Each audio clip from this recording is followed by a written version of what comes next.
Ku puji Kau, Yesus, ku sembah Kau, Yesus, Tuhan dan Rajaku, dengan segenap hati dan dengan segenap jiwaku, akal budi ku cinta Kau.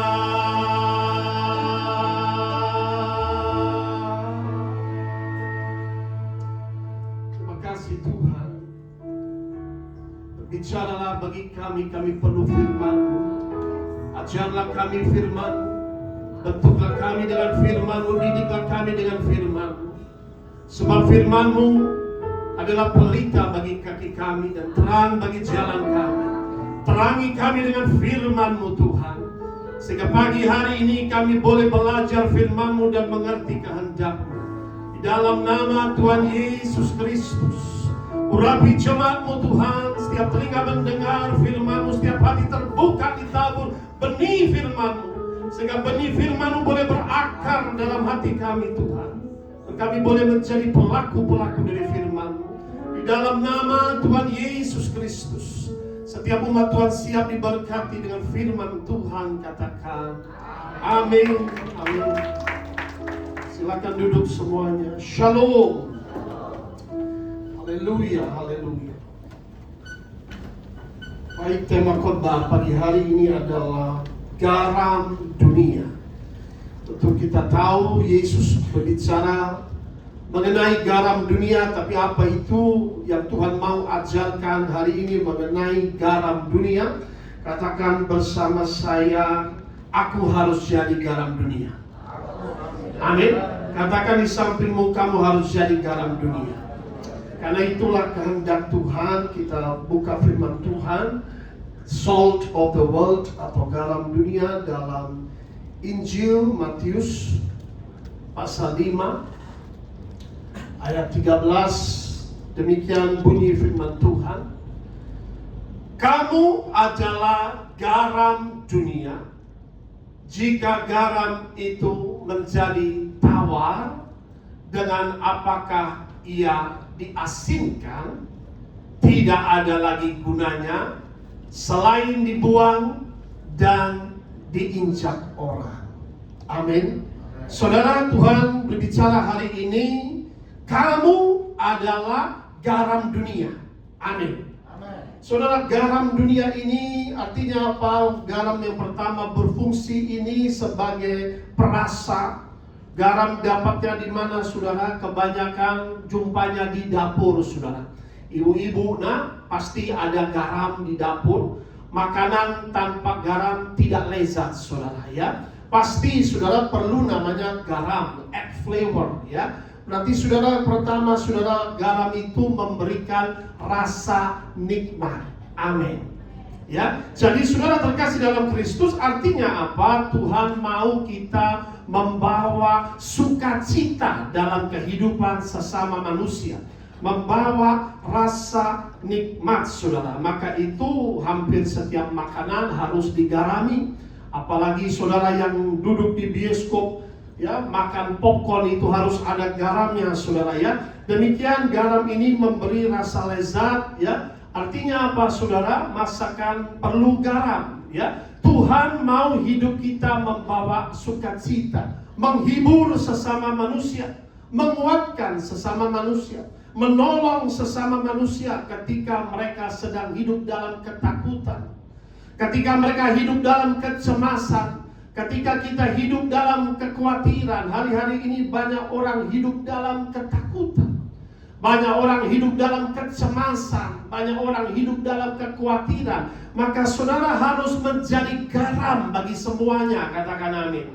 Menjadi penolong, menjadi menguatkan sesama, ya, menghibur. Artinya apa, saudara? Yang pertama, hidup kita harus menjadi berkat. Katakan di sampingmu, hidupmu harus jadi berkat. Hidupku harus menjadi berkat. Katakan amin. Ya. Banyak orang ketika cemas, ya, itulah perlu digarami dengan kita menguatkan sesama. Seperti makanan perlu add flavor, perlu namanya perasa makanan, maka harus ada garam, saudara. Ya, ini poin pertama. Maka kenapa Tuhan berkata, kamu adalah garam dunia. Jika garam itu menjadi tawar, dengan apakah ia diasinkan? Tidak ada lagi gunanya selain dibuang dan diinjak orang. Ya, pertama kita harus membawa sukacita dalam kehidupan sesama. Yang kedua, saudara, garam fungsinya apa? Saya catat, saudara, yang kedua, next slide, bahwa salt as preservative, ya, garam ini sebagai pengawet makanan, ya. Nah, saudara lihat ikan di pasar, biasanya daging ikan itu digarami, saudara, supaya apa? Supaya tidak menjadi busuk. Amin. Supaya tidak menjadi apa? Busuk. Itulah fungsi kedua garam ini, untuk menghindari pembusukan, ya. Maka itu karena ikan daging yang tidak digarami menjadi busuk, dan daging yang busuk itu tidak berguna kecuali dibuang, saudara. Demikian, saudara terkasih dalam Kristus, poin yang Tuhan mau ajarkan hari ini, daging manusia ini bisa menjadi busuk rohani jika tidak digarami oleh firman Tuhan. Katakan amin. Amin, saudara. Amin. Daging manusia, nah, saudara, baru sekarang bisa menjadi busuk rohani kalau tidak digarami. Ada amin. Demikian daging itu harus digarami di pasar, di ikan juga harus digarami. If not, it stinks, it's smelly, menjadi bau busuk, saudara, ya. Demikian daging manusia sifatnya demikian. Jangan sampai kita menjadi busuk rohani, karena dosa membuat daging manusia menjadi busuk rohani, saudara. Inilah perlunya garam. Kita harus menggarami sesama, saudara, ya. Sekalipun, saudara, orang yang mau dia kalau mencari busuk baunya, dia kasih parfum satu kaleng, ya kan, kelihatannya wangi, saudara, tetapi tetap bau secara rohani di hadapan Tuhan. Amin, saudara. You boleh wangi dengan parfum, tetapi kalau tidak harum di hadapan Tuhan, itu namanya busuk rohani. Dosa membuat daging busuk seperti kanker, saudara, yang harus dipotong, ya. Maka itu yang kedua, garam ini berfungsi sebagai pengawet makanan, ya. Maka firman Tuhan berkata jelas sekali, jika tanganmu menyesatkan engkau, kata Tuhan Yesus, penggalah tanganmu itu. Lebih baik kau masuk ke dalam hidup dengan tangan kudung daripada kedua tangan. Tapi dikatakan firman Tuhan, masuk ke dalam api yang tak terpadamkan itu. Jika kakimu menyesatkan engkau, membuat engkau jatuh dalam dosa, penggalah, kata Tuhan. Lebih baik kau masuk dalam hidup timpang daripada kau, kata firman Tuhan, dengan kedua kaki tapi masuk ke neraka, karena kaki itu membawa kepada dosa. Jika matamu menyesatkanmu, jungkirlah. Nah, coba kita lihat ayat ini, saudara, bunyinya firman Tuhan. Next slide, bahwa dosa membuat daging busuk rohani. Yang berbicara adalah Tuhan Yesus, saudara. Markus 9:43-49. Dan jika tanganmu menyesatkan engkau, penggalah, karena lebih baik engkau masuk ke dalam hidup dengan tangan kudung daripada dengan utuh kedua tanganmu dibuang ke dalam neraka, ke dalam api yang tak terpadamkan. Ayat 44, yuk kita baca sama-sama apa itu neraka. 3, 2, 1. Di tempat itu ulatnya tidak akan, apinya tidak akan padam. Inilah versi neraka yang digambarkan oleh Tuhan Yesus.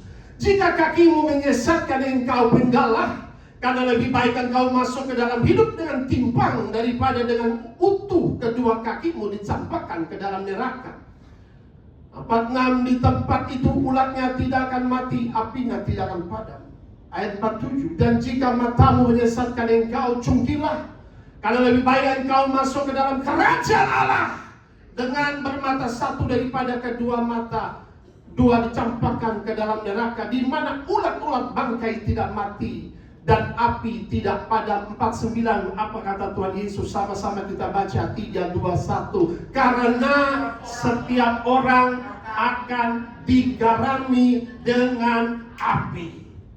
Amin. Amin. Yes. Why Jesus was speaking about salt? Kenapa Tuhan Yesus bicara mengenai garam? Karena fungsi pertama, kita harus membawa sukacita terhadap orang lain yang sedang susah, yang sedang cemas, yang sedang khawatir. Amin, saudara. Hari-hari ini banyak orang yang mengalami itu. Cemas, khawatir. Mungkin bisa nyanyi tapi ternyata hatinya kecewa. Nyanyi tapi hatinya masih mengembara di tempat lain, saudara. Di sinilah Tuhan mau kita menjadi garam. Amin. Ya, amin, saudara. Ya. Nyanyi tapi you can see the heart, you can see the face. Saudara terkasih dalam Kristus, perhatikan di sini. Yang pertama, Tuhan mau kita membawa sukacita, menolong sesama ketika mereka sedang susah, ya, menasihati, menghibur sesama. Yang kedua, saudara, dikatakan bahwa garam ini fungsinya, jangan, bahwa kita harus menjadi fungsi garam itu as a preservative, ya, jadi menguatkan, pengawet, ya. Jadi saudara terkasih dalam Kristus, ayat-ayat ini mengingatkan bahayanya busuk rohani. Ada amin. Tangan, kaki, Tuhan bicara, Tuhan tentu tidak mau tangan kaki dimutilasi ataupun mata dicungkil untuk masuk ke surga, tidak, saudara. Tapi bahayanya dosa. Ada amin. Bahayanya dosa. Amin, saudara. Sin is so very dangerous, it is like a cancer. Dosa itu sangat berbahaya sekali. You can sin with your heart. Engkau bisa berdosa melalui hatimu. You can sin with your mind. Engkau bisa berdosa melalui pikiranmu terhadap sesama manusia. Makanya Tuhan bilang hati-hati terhadap tangan, kaki, tangan yang membawa kepada dosa, tangan yang menggandeng wanita lain, tangan yang melakukan dosa, ya kan? Kaki yang melangkah ke tempat-tempat yang kotor, ke tempat-tempat rumah-rumah bordil itu, saudara. Kaki yang melangkah ke clubbing, kakinya harus dipotong, kata Tuhan. Waduh, berapa kaki harus dipotong, saudara. Mata yang melihat dengan mengingini harus dicungkil, saudara. Karena Tuhan berbicara mengenai bahayanya tempat yang tak terpadamkan, neraka adanya api yang tak terpadamkan. Tempat yang dikatakan ulatnya tidak mati, apinya tidak padam. In hell they are crying for one day they can live on earth and repent. Ya, di neraka mereka sedang menangis. Mungkin bisa dapat waktu 1 menit untuk bersaksi bahwa tempat itu nyata, bahwa tempat itu ada, bahwa Tuhan berikan ke kami kesempatan untuk menginjil sekali saja. But it's the end, it's over. Selagi kita hidup, Tuhan panggil Injil untuk kita bertobat. Katakan amin. Yes, saudara. Itulah pesan dari Injil yang Yesus sampaikan, bahwa ternyata betapa dosa ini dapat menjadikan manusia kusta rohani, saudara. Ya, next slide, saudara, perhatikan, ya. Daging menjadi busuk, dosa membuat manusia menjadi busuk rohani. Betapa mengerikan. Dosa mempunyai konsekuensi yang serius, yaitu api neraka. If not, Jesus would not have to die 2,000 years ago. Kalau tidak, Yesus tidak perlu mati disalibkan. Dia mati disalibkan karena dia tidak mau melihat satu pun masuk ke neraka. Beri tepuk tangan bagi Tuhan kita Yesus. Haleluya. God became man. God became flesh. Allah menjadi manusia karena ia mengasihi manusia. Katakan amin. Sin is very great and dangerous. Dosa itu sangat mengerikan, saudara. Dosa itu sangat mengerikan. That is why Jesus suffered and died for us. Maka Yesus mati disalibkan bagi kita. That's the message of the gospel of Jesus Christ. Itulah pesan dari Injil Kristus. Katakan amin. Tuhan tak mau pun binasa. Tuhan sayang dengan saudara, katakan amin. Katakan di sampingmu, God loves you. Tuhan sayang dengan saudara. Yes. Tuhan sayang saudara. Tuhan beri peringatan itu. Waduh, memang ayat itu cukup mengerikan. Tapi coba saudara kita melihat dosa bisa membuat manusia menjadi kusta rohani. Ya. Kasih karunia Tuhan bukan satu lisensi untuk berbuat dosa, saudara. Oh, grace, God save us by grace, yes. But God want us to repent. Tuhan panggil kita untuk bertobat, katakan amin. Kalau kita tidak bertobat, saudara, dosa semua bisa lakukan. Marilah kita tinggalkan dosa. Mari kita datang dengan hati bersyukur dan bertobat kepada Tuhan, katakan amin. Tinggalkan dosa, saudara. Dosa itu serius sekali. Sin is very dangerous. Saya ini melihat berapa orang kalau saya usir setan itu nyata, saudara. Nyata, dia kingdom of darkness. Mereka itu dari kuasa, dari tempat kegelapan. Itu pekerjaan iblis, membawa manusia menjerat terhadap dosa. Pekerjaan setan. Tapi Tuhan mengasihi manusia, sangat mengasihi, saudara. Dosa membuat manusia menjadi kusta rohani. Kusta itu dipotong semua, saudara. Makanya kalau kampung kusta itu ada, diasingkan, ya. Nah, kenapa? Diasingkan, dibuang menjadi noda bagi masyarakat. Itu dosa. Daging busuk memakan seluruh kusta itu, sudah. Seluruhnya, makanya itulah kita bisa melihat kusta rohani atau busuk rohani, saudara terkasih dalam Kristus. Maka firman Tuhan mengajar bahwa setiap orang akan digarami dengan api Tuhan. Biarlah api Tuhan memurnikan engkau, katakan amin. Biarlah api Tuhan menyucikan engkau, katakan amin. Itulah garam, api Roh Kudus, api penyucian. Setiap orang akan digarami dengan firman Tuhan, katakan amin. We need His word. Kita perlu firman Tuhan, saudara, ya. Kalau tidak sangat berbahaya. Dunia ini sebetulnya diciptakan Allah pada mulanya baik semuanya. Everything was good. Dari hari pertama sampai hari ke-6 Tuhan ciptakan semua baik. Sampai manusia jatuh dalam dosa. Kutuk masuk ke dalam hidup manusia ketika manusia jatuh dalam dosa. Iblis mencobai manusia yang salah. Manusia mau mendengar suara setan. Mari kita dengar firman Tuhan, katakan amin. Banyak hari ini saudara kalau mendengar suara-suara iblis melalui katakanlah ya cara-cara iblis, sehingga akhirnya manusia bisa tersesat. Firman Tuhan mengingatkan bahwa betapa Tuhan itu baik, tapi kejahatan dosa telah meracuni bumi, saudara. Kita hari ini melihat begal di mana-mana, saudara. Waduh, mengerikan, ya kan? Begal, saudara, ya kan? Begal, lalu katakanlah pencuri, pencoreng, penjahat begitu banyak, ya. Itu mungkin begal itu adalah maling-maling kelas 3, saudara. Tapi bagaimana dengan maling-maling yang kelas berdasi, saudara? Illegal mining, illegal logging, waduh, hutan gundul, saudara. Sama malingnya, cuma beda nilainya, saudara. Nah, ya, maka itu saudara, korupsi, pemalakan liar yang sedang terjadi membuat ekosistem bumi seperti ini sekarang, saudara. Marilah kita bisa melihat bahwa manusialah yang karena ketamakan, keserakahan, kejahatan yang menghancurkan bumi, saudara. Firman Tuhan sudah berikan 10 perintah Allah. Jangan mencuri, jangan membunuh, jangan berzina, jangan mengingini milik orang lain, katakan amin. Iya, ada. Jangan mengingini milik sesama manusia. Do not covet. Istri sesama, suami sesama, ataupun hambanya. Nah, ya, tapi pada dasarnya manusia seperti itu, ya kan? Kerja di sini dapat berapa kamu? Kokinya dicari 10 juta. Oh, ikut saya 20 juta. Nanti restoran dia lebih ramai, sudah. Nanti dibawa langganannya semua. Itulah apa namanya sifat keserakahan. Jangan mengingini milik sesamamu manusia, katakan amin. Tuhan sudah sediakan berkat bagimu, katakan amin. Iya. Seringkali seperti itu, koki dari sini pindah ke sini. Nah, di sini pun tidak maju ternyata, saudara. Nah, saudara perhatikan bahwa memang manusia memang menjadi jahat, tapi disinilah Tuhan ingatkan hari ini bahwa Allah itu Maha Pengasih.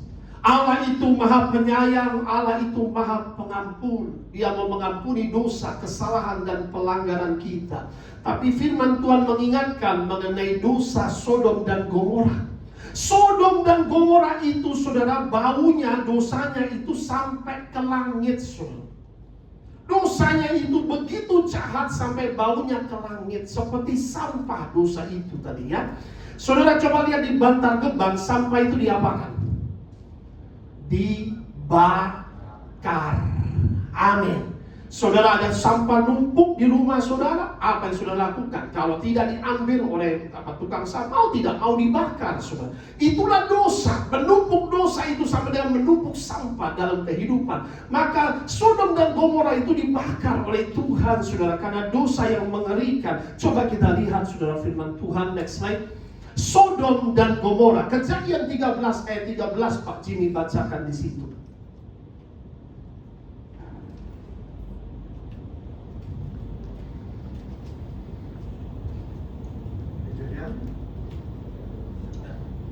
Kejadian 13 ayat 13, demikian bunyi firman Tuhan. Adapun orang Sodom sangat jahat dan berdosa terhadap Tuhan. Amin. Amin. Kenapa Sodom dan Gomora ini, kota dua ini dihancurkan oleh Tuhan? Turun api dari langit, api dan belerang. Karena firman Tuhan berkata dalam Kejadian 13 ayat 13, adapun orang Sodom, sama-sama kita baca, sangat jahat dan apa? Berdosa terhadap Tuhan. Katakan amin. Itu Sodom, saudara. Adapun kota Sodom ini sangat jahat. God is sitting in heaven. Ngapain Tuhan lihat, saudara? Setiap kota per kota Tuhan lihat, saudara. Kota Sodom, saudara. Lalu Kejadian 18 ayat 20, sesudah itu berfirmanlah Tuhan, sesungguhnya banyak keluh kesah orang tentang Sodom dan Gomora, dan sesungguhnya, apa kata firman Tuhan ini? Sangat berat dosanya. Kalau kita bisa melihat, saudara, Tuhan berfirman banyak keluh kesah tentang Sodom dan Gomora. Tuhan mendengar mengenai satu kota Sodom dan Gomora. Dosanya adalah dosa LGBT, dosa homoseksual, gay, bisex, transgender, saudara. Itulah Sodom dan Gomora, ya. Nah, seperti sekarang kalau saudara ke Bangkok atau ke Thailand, lady boy, nah, ya kan, nggak bisa bedakan, saudara, mana yang wanita dan mana tuh lady boy, saudara. Wah, itu bisa serupa lah, saudara. Iya. Mengerikan, saudara, ya. Memang LGBT ini sekarang sedang merajalela, saudara. Tapi katakanlah seperti Thailand itulah Sodom dan Gomora. Dosa yang dosa kenajisan dan juga bahkan kejahatan yang didapat yang sangat luar biasa, maka dikatakan sangat jahat dan berdosa terhadap Tuhan, ya. Nah, kalau kita bisa refresh, saudara, di Italia, di Roma, dahulu ada namanya kota Pompei, saudara. Ini terkenal dengan Las Vegasnya Roma dahulu, saudara. Kalau sekarang ada Las Vegas, whatever happens in Las Vegas stays in Las Vegas. Ya, apa yang terjadi di Las Vegas itu hanya ada di Las Vegas sebagai kenangan. Demikian Pompei itu seperti itu, saudara. Kota penuh lokalisasi. Kota yang sangat penuh dengan perzinahan pada saat itu, zaman itu, saudara. Dan apa yang terjadi, saudara, gunungnya namanya Yesus kalau tidak salah, ya, itu betul-betul keluar api dan belerang, hangus semua manusianya. Kota peradaban itu menjadi garam, saudara, ya. Nah, kita bisa melihat kota Pompei namanya, ya. Itu adalah Las Vegas zaman dulu atau Sin City. Prostitusi terbuka. Saudara, dosa itu sangat serius di mata Tuhan. Katakan amin.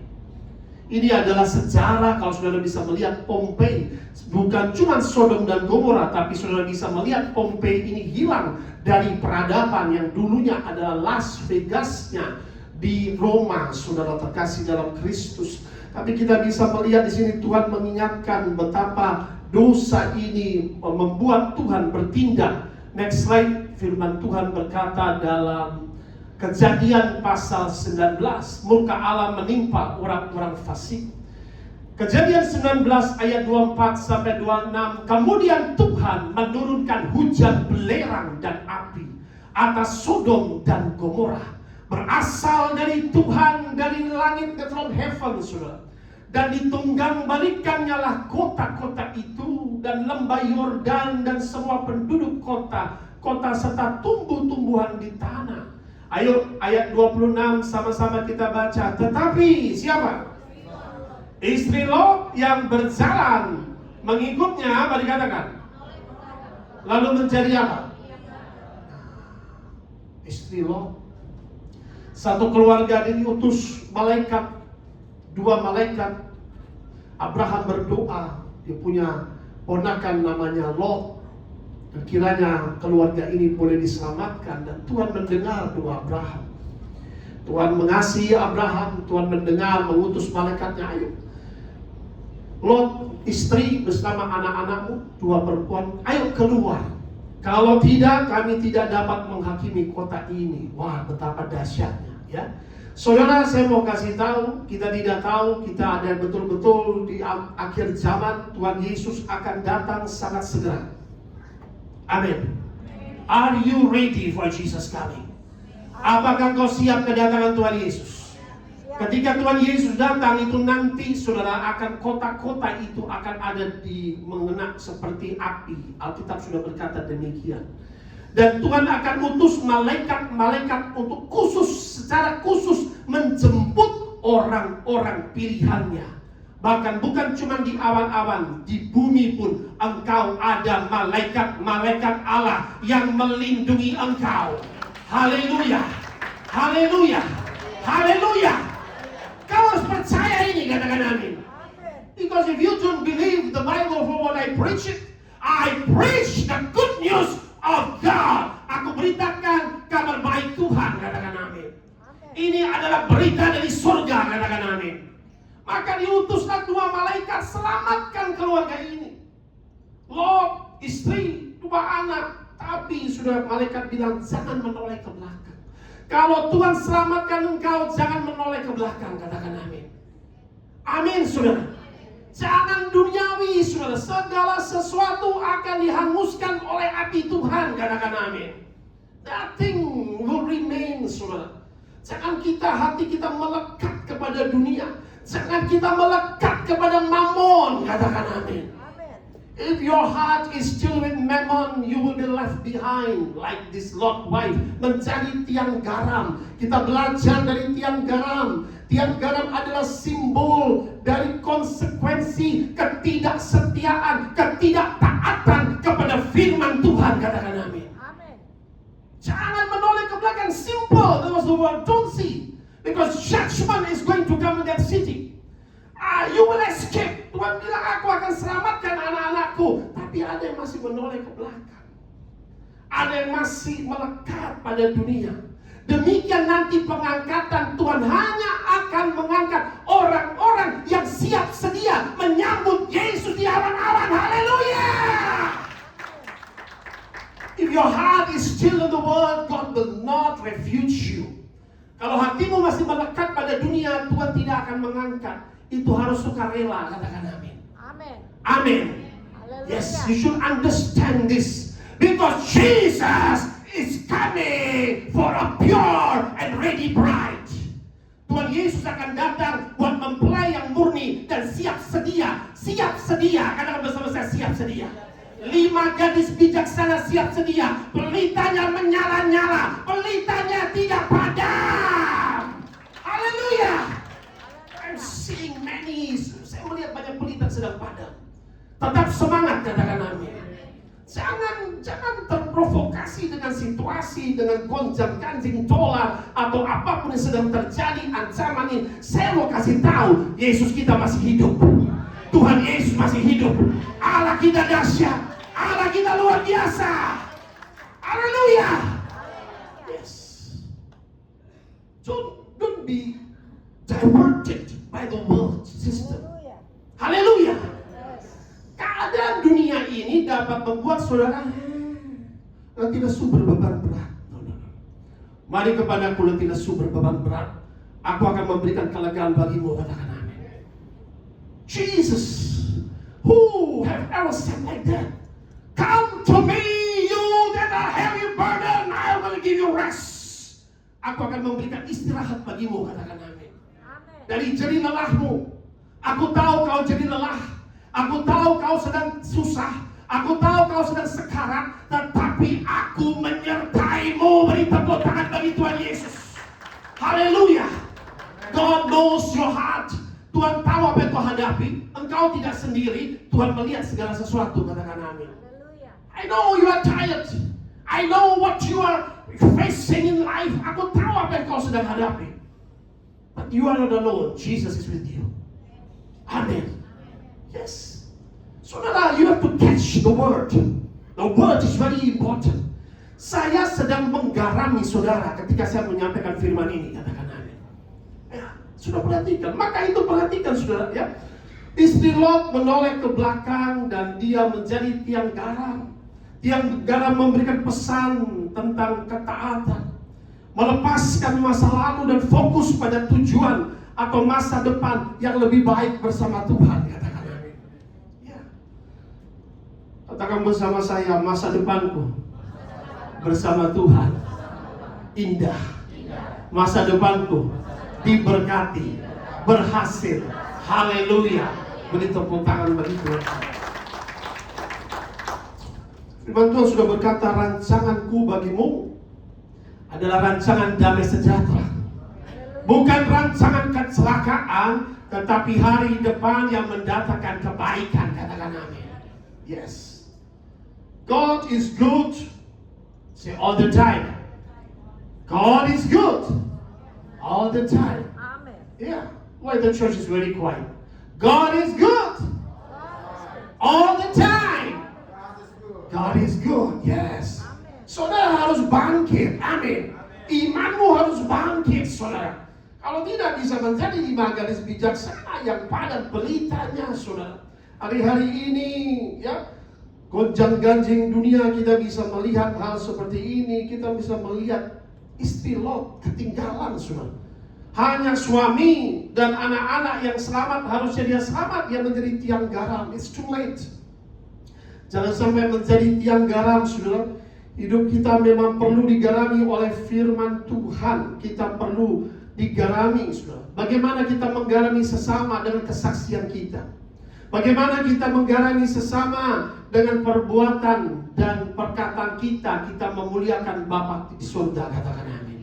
Bagaimana kita menggarami sesama kita dengan mengaku bahwa aku adalah milik Tuhan Yesus. Di depan muka umum jangan pernah takut mengaku bahwa engkau adalah milik Kristus. Katakan amin. Haleluya. Haleluya. Sekalipun kau dicemooh, sekalipun kau dicela, sekalipun kau direndahkan, Yesus adalah Tuhan dan Juru Selamatku. Aku bangga melayani Tuhan Yesus. Haleluya. Saudara terkasih dalam Kristus, ini Tuhan ingatkan kita sekali lagi. Next slide, apa yang kita melihat belajar dari firman ini, bahwa garam itu juga sebagai agen kesembuhan, agent of healing. Oke, 2 Raja-Raja pasal 2 19 sampai 22, baik hati bacakan di situ. Garam membawa kesembuhan. 2 Raja-Raja 2 ayat 19 sampai 22. Berkatalah penduduk kota itu kepada Elisa, cobalah lihat, letaknya kota ini baik, seperti tuanku lihat, tetapi airnya tidak baik, dan di negeri ini sering ada keguguran bayi. Jawabnya, ambillah sebuah pinggan baru bagiku dan taruhlah garam ke dalamnya. Maka mereka membawa pinggan itu kepadanya. Kemudian pergilah ia ke mata air mereka dan melemparkan garam itu ke dalamnya, serta berkata, beginilah firman Tuhan, telah kusehatkan air ini, maka tidak akan terjadi lagi olehnya kematian atau keguguran bayi. Demikianlah air itu menjadi sehat sampai hari ini, sesuai dengan firman yang telah disampaikan Elisa. Haleluya. Saudara, adalah peristiwa di mana Nabi Elisa, umatnya berada di satu kota, ya, Dan kota itu ternyata banyak keguguran bayi, saudara. Banyak kematian di kota itu, saudara ya. Coba kita sudah mendengar firman, sekali lagi dikatakan, berkatalah penduduk kota itu kepada Elisa, cobalah lihat letaknya kota ini baik. Kotanya baik loh, kotanya bagus ya. Seperti Tuhan kulihat. Tetapi apa yang tidak baik? Airnya tidak. Nah, kalau airnya nggak baik bagaimana, saudara? Air minum, ya kan? Mandi, ya, masak, segala sesuatu kan perlu air, saudara ya. Dan airnya tidak baik, dan di negeri ini sering ada keguguran bayi. Nah, itu yang terjadi, saudara ya. Lalu bagaimana solusinya? Jawabnya seorang Nabi Elisa, ambillah sebuah pinggan baru bagiku, taruhlah, apa dikatakan? Apa hubungannya? Taruhlah garam, itu profetik, saudara. Tentu dia dapat hikmat dari Tuhan. Taruhlah garam di dalam pinggan itu ya, atau maaf apa namanya, ember atau ya, kurang lebih seperti itu. Taruhlah garam. Nah, ya, nah. Maka mereka taat membawa pinggan itu kepadanya. Kemudian pergilah ia ke mata air, yang dikatakan mata air yang tidak baik itu, yang menyebabkan keguguran bayi-bayi, kematian, dan melemparkan apa dikatakan garam itu ya, membawa kesembuhan. Beginilah firman Tuhan, telah kusehatkan air ini pakai sarananya garam, maka tidak akan terjadi lagi olehnya kematian atau keguguran bayi. Demikianlah air itu menjadi sehat sampai hari ini, sesuai dengan firman yang telah disampaikan Elisa. Makanya saudara, air suci itu yang saudara kita kasih itu air yang digarami, tapi melalui doa, ada formula doanya, lalu digarami, lalu saya putar 7 kali, memang ada cara doanya ya. Maka itulah menjadi air suci, air yang tahir, saudara ya. Nah, kita bisa melihat saudara, Dead Sea Minerals, saudara, kalau ke Dead Sea, laut mati, saudara ya, itu adalah tempat titik terendah di bumi ya. Nah, di situ apa yang diambil itu garamnya, saudara, garam spa ya, gratis diambil, tapi lah dijadikanlah paket-paket sampai dijual seluruh dunia.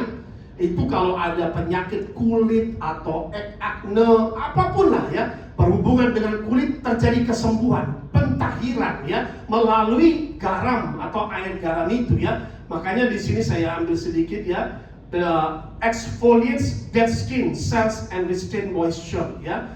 Jadi inilah garam ini membawa kesembuhan, fights acne, causing bacteria. Kita harus menjadi agen-agen kesembuhan. Tanda-tanda ini menyertai orang-orang percaya. Mereka akan menumpangkan tangan atas orang sakit. Orang sakit disembuhkan. Beri tepuk tangan bagi Tuhan kita. You are agent of healing. Amin. Maka itu ada garam spa. Kenapa baik garam spa? Itu buat juga untuk kesembuhan. Saudara harus fungsi sebagai garam menyembuhkan sesama.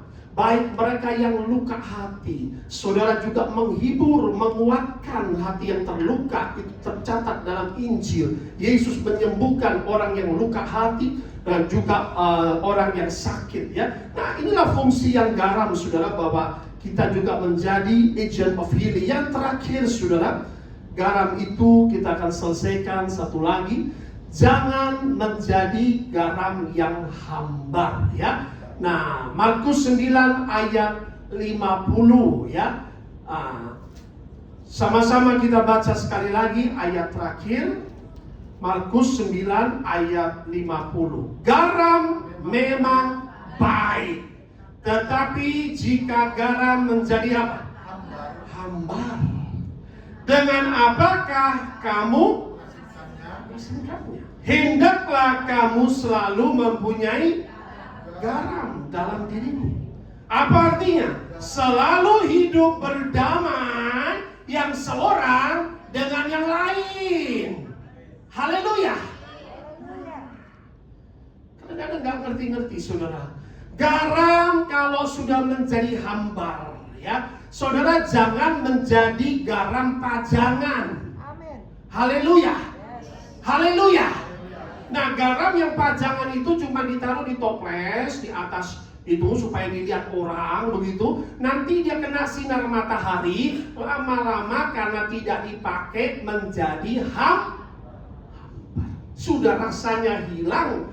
Kata firman Tuhan, kalau sudah tidak berguna ini apa? Ya, berarti cuma bisa dibuang, diinjak, saudara. Ya, don't lose your saltiness. Garam pajangan yang kena matahari bisa menjadi cair. Jangan menjadi orang Kristen pajangan. Katakan amin. Amin. Amin. Kita tidak perlu cuma pakai kalung salib menunjukkan orang Kristen, tapi masih godek-godek, saudara. Yes. Haleluya. Yes. Haleluya. Kita tidak boleh jadi orang Kristen yang masih main money game. Segala macam bentuk money game itu dari setan, saudara. Ada amin. Amin. Amin, saudara. All money game, robotik, apapun money game. Saya nggak mau sebut yang lain, sangat sensitif. Saudara harus punya hikmat sendiri. Lebih baik saudara berdagang yang sehat. Ada amin. Menabur dan menuai, itu caranya. Menanam, menabur dan menuai. Apa yang saudara tanam, saudara pasti akan menuai hasilnya. Katakan amin. Beri tepuk tangannya meriah-riahlah kita. Ya, berusahalah dengan sehat, saudara. Jangan money game, nanti akan banyak skema-skema ponzi, terikat saudara, habis, jeblok, finish. Jangan malas, katakan amin. Ya, tanganmu harus memang bekerja, jangan malas. Orang malas gak layak makan, kata firman Tuhan. You should start something.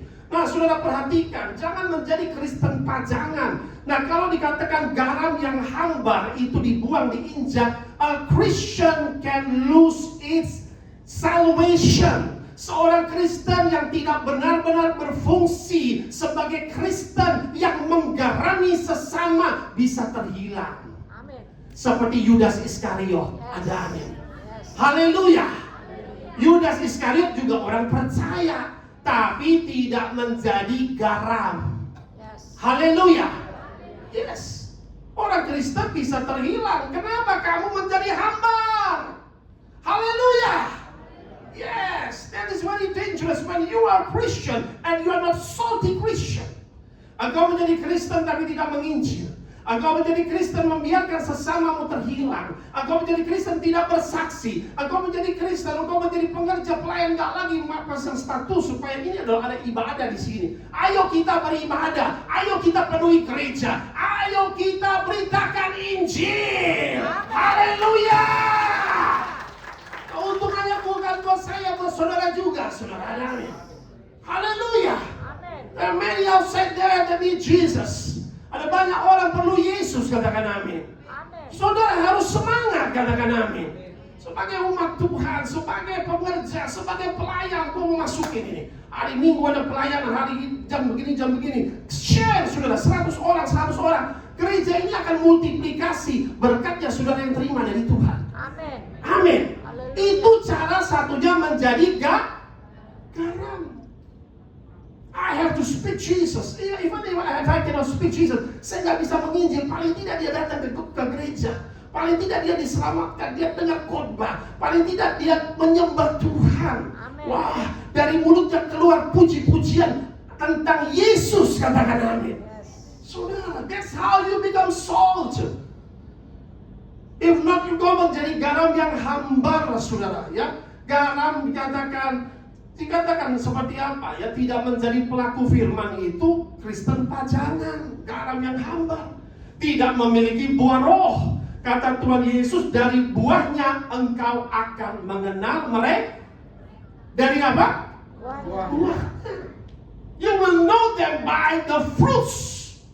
The fruit of the Holy Spirit should be in you. Buah Roh Kudus harus ada padamu, katakan amin. Yes. Dari buahnya, saudara, ya, ini loh orang-orang yang hambar, hatinya hambar. Kenapa? Ada dendam, ada amarah, suka gosip, ngejelekin orang, menghujat, menghakimi. Kata Tuhan Yesus, jangan menghakimi. Ukuran yang kau pakai untuk mengukur orang lain akan diukurkan kepadamu, katakan amin. Kita semua tidak sempurna. Haleluya. Haleluya. Itu garam yang hambar. Kerjaannya gosip, menghakimi. Haleluya. Di sini ke sini kerjanya gosip, menghakimi, mencela sesama, ya kan? Hidup dalam kebencian, hidup dalam kepahitan, tawar hati. You are not a salty Christian, man.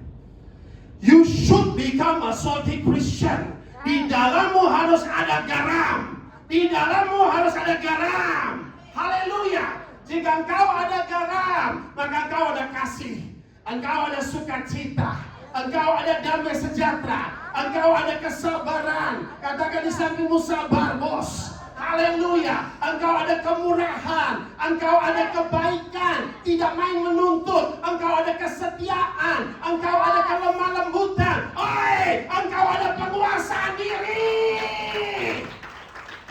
Jangan dikit-dikit menghakimi. Haleluya. Kuasai dirimu. Amen. That's how you become a salty Christian. It's easy. Jesus was speaking about salt, but we should understand what that salt means. Amen, sir. Yesus bicara mengenai garam. Tapi apa arti garam? Artinya dikatakan, hendaklah kamu selalu mempunyai garam dalam dirimu dan selalu hidup apa? Berdamai. Amin. Bisa nggak kita hidup berdamai? Haleluya. Coba samping kiri kanan lihat dengan senyuman. Beri salammu, saudara. Itulah damai, saudara. Amin. Damai itu indah. Haleluya. Damai itu indah. Haleluya. Haleluya. Jangan ada kebencian. Permalukan iblis hari ini. Amin. Jangan ada kepahitan, saudara. Amin. Jangan ada kekecewaan, saudara. Amin. Tapi harus ada kasih. Harus ada kebaikan. Haleluya. Tuhan mau kita punya garam, menggarami sesama. Kita bukan orang sempurna, tapi kita punya Tuhan yang menyempurnakan kita. Dia adalah Tuhan Yesus Kristus. Beri tepuk tangan bagi Tuhan kita. Haleluya. Terima kasih Tuhan, biarlah kami selalu ada garam sesuai Injil yang mengajar kami. Amin.